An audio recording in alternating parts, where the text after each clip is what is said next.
Everybody says they want a recession-proof life, but then you look at their actual life. One paycheck away from panic, one recession away from begging for help, one bad quarter away from selling everything at the bottom. Charlie Munger would look at that and say, you deserve exactly what your system produces. You don't need a secret stock. You don't need to predict the next crash. You need one boring decade where you build a life that does not break every time the economy sneezes. In this video, we're going to walk through what recession-proof actually means, Munger-style, not Instagram style. The behaviors that guarantee you'll be wrecked in every downturn. A 10-year game plan broken into simple phases. And the boring systems that quietly turn you from fragile into almost untouchable. If you stay to the end, you'll have a clear picture of, if I live the next 10 years like this, I can stop being terrified of the word recession. Let's start by killing a few fantasies. Part one, what a recession-proof life actually is and isn't. Most people hear recession-proof and imagine their stocks never going down, their business never slowing, their income line going up in a straight diagonal forever. That's not a recession-proof life. That's a fairy tale. A Munger-style recession-proof life looks more like this. You expect recessions. You don't act shocked. Your life is built so that when the economy goes down, you don't have to sell assets at the worst time. You can still pay your bills without panic. You might even be one of the rare people who can buy good things on sale. Recession-proof is not nothing bad ever happens. It's when the bad thing happens, I'm not the first to go over the cliff. That means your job, your debts, your fixed costs, your skills, and your assets are designed for a world where downturns are normal. Most people do the opposite. They design their entire life as if jobs are safe, credit is infinite, asset prices only go up, then act surprised when reality shows up. So before we talk about building, let's talk about the habits that guarantee you'll be destroyed in every recession. Part two, the 4 habits that guarantee you'll get crushed in a recession. Munger's whole approach was identify stupidity, then avoid it. If you keep these 4 habits, it doesn't matter what you invest in, you're fragile.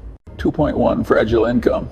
You have one source of income controlled by one boss in an industry that swings hard when the economy turns. And you've never asked, what happens if this dries up? That's not a career. That's a single point of failure. If your entire financial life is built on one unstable ladder, you're not recession-proof. You're waiting for the next round of layoffs. 2.2, high rigid fixed costs. Rent at the edge of what you can afford. Car payment that eats your soul. Subscriptions, private schools, lifestyle locked into a high monthly burn rate. In a boom, you feel successful. In a recession, your fixed costs turn into a slow motion strangulation. Munger would say the first rule of compounding is to never interrupt it unnecessarily. High fixed costs force you to interrupt compounding every time there's a wobble. 2.3, debt. That depends on good times. Any debt that only works as long as your income stays high, your industry stays hot, your house price keeps rising, is not a tool. It's a time bomb. Recession means income down, asset values down, interest rates may be up. If your entire plan was things stay good, you never had a plan. 2.4, zero liquidity, zero options. Everything you have is locked in lifestyle, locked in illiquid stuff, or scattered across random hype plays. So when the recession hits and the best opportunities appear, you're stuck. You're not the one buying bargains. You're the one being the bargain, selling everything in distress. That's the fragile template. Now, let's flip it.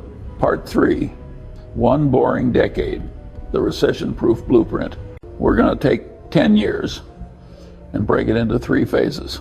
Years 1, stop bleeding, build a stable base. Years 4, 7, build real capital and resilience. Years 8, 10, build options and quiet power. Is 10 years a long time? Compared to TikTok? Yes. Compared to the rest of your life? Not really. This is how Charlie thought. The big money is not in the buying or the selling, but in the waiting. You're going to turn 1 decade into a safety net, an ownership base, a reputation, and a skill set that doesn't evaporate in a recession. Let's go phase by phase. Tase 1 years, 1, 3, stop bleeding and build the floor. Goal: if a recession hits tomorrow, I won't instantly drown. No illusions, just survival and stability. 3.1, stabilize income, even if it's not glorious yet. You need reliable cash coming in. Get a job, even if it's not your dream. If you already have one, focus on not being the easiest person to fire. Show up, be useful, be the person who solves dull but important problems. This is not the time to chase shiny side bits. This is the time to make sure you're not instantly disposable.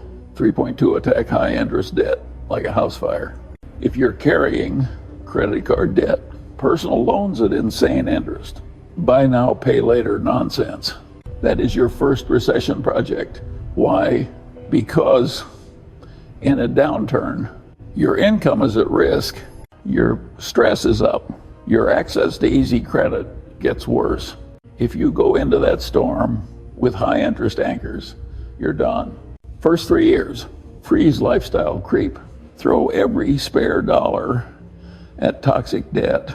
Once it's gone, you never let it come back. 3.3, build a boring emergency fund. 6 months. This is not invested money. This is simple, boring, probably in a savings account or money market. Its job is not to impress anyone. Its job is to keep you from being forced to sell good assets at the bottom. 6 months of bare bones living costs where you can say, if my income gets hit, I can survive long enough to think clearly. That alone moves you out of instant collapse territory. 3.4, lower your fixed costs. You want flexibility. In the first 3 years, downshift anything that can't flex in a crisis. Choose housing that doesn't choke you. Avoid car payments that assume good times forever. Kill status spending that exists just to impress strangers. You're not trying to look rich in a boom. You're trying not to beg in a bust. That is phase 1. PHA's 2 years, 4-7. Build capital and anti-fragile skills. Once your base is stable, we enter the compounding years. Goal: if a recession hits now, I can bend without breaking and maybe even benefit. 4.1, turn the $1,000. Rule on. From this point, you need a non-negotiable monthly surplus that goes to ownership. Maybe at first it's $300, then $500, then $1,000 plus. But the rule is, every month, money leaves your spending world. It goes into real assets. You don't pull it back out every time you're bored. Direct it to broad, low-cost, long-term investments. A safe, simple structure you commit to for decades. Munger's whole edge was discipline plus patience, not complexity. 4.2, build skills that survive recessions. Charlie's line of thought: if you become more valuable than your peers, you're the last to be cut. So ask, in my field, who does everyone want to keep, even in a downturn? What do they know or do that makes them hard to replace? How can I quietly become that over the next 3-5 years? That might mean deep technical competence, strong sales or client handling skills, the ability to fix costly problems others run from, reliability under pressure. You're not trying to be flashy. You're trying to be too useful to fire casually. 4.3, add a second income stream, even if it's small, not 10 side hustles. 1 second stream that builds on your existing skills or uses leftover time in a sustainable way and can survive in different economic conditions. This might be a small service business, freelance work, an online income stream that compounds slowly, a tiny teaching, consulting, or content arm. The goal is not to be a serial entrepreneur. It's to break the single income vulnerability. Even an extra few hundred a month makes you less fragile. 4.4, let your reputation compound. In 7 years, you can quietly become the reliable one, the honest one, the person people call when things go wrong. Munger's success wasn't just money. It was trust. In a recession, the trustworthy get called first. The flaky get ignored. You're building a track record where people say, if I had to cut, I'd rather cut someone else. Pays 3 years, 8-10. Build optionality and quiet power. Now we're in the interesting part.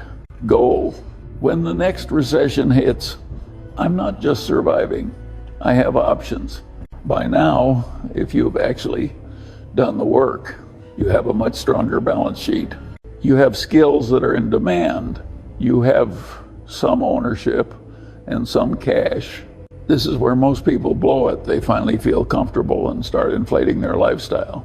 You're going to do the opposite.